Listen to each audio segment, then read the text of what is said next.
ओम शांति। सभी भाई बहनों को आज प्यारे बाबा के मधुर महावाक्य हैं 11/6/24 प्रातः मुरली। ओम शांति। बाप दादा मधुबन। बाबा बोले, मीठे बच्चे, अब तुम्हें संपूर्ण बनना है, क्योंकि वापस घर जाना है और फिर पावन दुनिया में आना है। बाबा कहते तुम्हें संपूर्ण बनना है क्योंकि वापस घर जाना है और फिर पावन दुनिया में आना है। प्रश्न है, संपूर्ण पावन बनने की युक्ति कौन सी है? संपूर्ण पावन बनने की युक्ति कौन सी है? उत्तर में बाबा ने बताया है, संपूर्ण पावन बनना है तो पूरा बेगर बनो, देह सहित सब संबंधों को भूलो और मुझे याद करो, तब पावन बनेंगे। अब तुम इन आँखों से जो कुछ देखते हो ये सब विनाश होना है। बाबा कहते तुम इन आँखों से जो कुछ देखते हो ये सब विनाश होना है, इसलिए धन संपत्ति वैभव आदि सब भूल बेगर बनो। ऐसे बेगर ही प्रिंस बनते हैं। बाबा कहते ऐसे बेगर ही प्रिंस बनते हैं। ओम शांति। मीठे मीठे रूहानी बच्चों प्रति रूहानी बाप समझा रहे हैं। बच्चे ये तो अच्छी रीति समझते हैं कि शुरू में आत्माएं सब पवित्र रहती हैं। बाबा कहते कि बच्चे ये तो अच्छी रीति समझते हैं कि शुरू में आत्माएं सब पवित्र रहती हैं। हम ही पावन थे, पतित और पावन ये आत्मा के लिए ही कहा जाता है। हम ही पावन थे, बाबा कहते, और पतित और पावन ये शब्द आत्मा के लिए ही कहा जाता है। आत्मा पावन है तो सुख है। बुद्धि में आता है कि हम पावन बनेंगे तो पावन दुनिया के मालिक बनेंगे। जब हम पावन बनेंगे तो पावन दुनिया के मालिक बनेंगे। इसके लिए ही पुरुषार्थ करते हैं। 5000 वर्ष पहले पावन दुनिया थी, उसमें आधा कल्प तुम पावन थे। बाबा कहते कि 5000 वर्ष पहले पावन दुनिया थी, उसमें आधा कल्प तुम पावन थे, बाकी रहा आधा कल्प। ये बातें और कोई नहीं समझ सकते। तुम जानते हो पतित और पावन, सुख और दुख, दिन और रात आधा आधा है। जो अच्छे समझदार हैं, जिन्होंने बहुत भक्ति की है, वही अच्छी रीति समझेंगे। बाबा कहते कि जो अच्छे समझदार हैं, जिन्होंने बहुत भक्ति की है, वही अच्छी रीति समझेंगे। बाप कहते हैं, मीठे बच्चों, तुम पावन थे, नई दुनिया में सिर्फ तुम ही थे, बाकी जो इतने सब हैं वह शांति धाम में।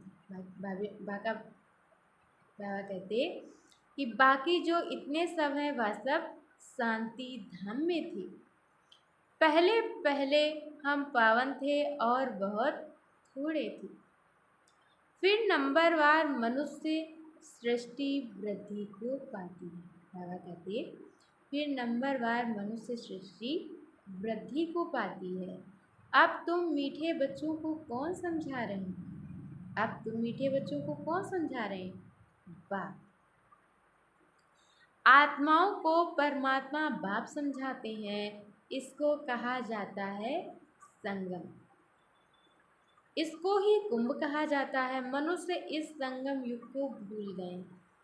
मनुष्य इस संगम युग को भूल गए हैं। बाबा ने समझाया है 4 युग होते हैं, 5वां ये छोटा सा लीप संगम युग है। इसकी आयु छोटी है। बाप कहते हैं, मैं इनकी वानप्रस्थ अवस्था में प्रवेश करता हूँ। मैं इनकी वानप्रस्थ अवस्था में प्रवेश करता हूँ, बहुत जन्मों के अंत के भी जन्म में।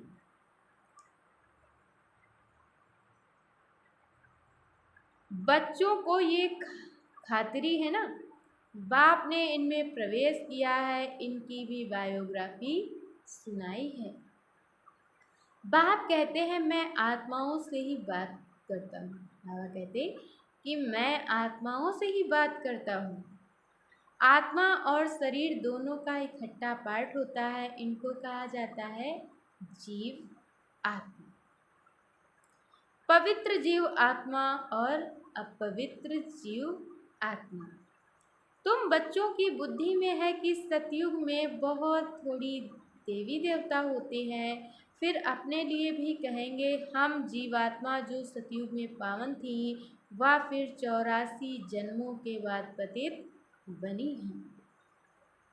पतित से पावन, पावन से पतित, ये चक्र फिरता ही रहता है। याद भी उस पतित पावन बाप को कहते हैं जो हर 5000 वर्ष बाद बाबा एक ही बार आते हैं। बाबा कहते पतित याद भी उस पतित पावन बाप को करते हैं जो हर 5000 वर्ष बाद बाबा एक ही बार आते हैं। आकर स्वर्ग की स्थापना करते हैं। भगवान एक है, जरूर वही पुरानी दुनिया को नया बनाएंगे। अच्छा, मीठे मीठे सिकिलदे बच्चों प्रति माता पिता बाप दादा का याद प्यार और गुड मॉर्निंग। रूहानी बाप की रूहानी बच्चों को नमस्ते।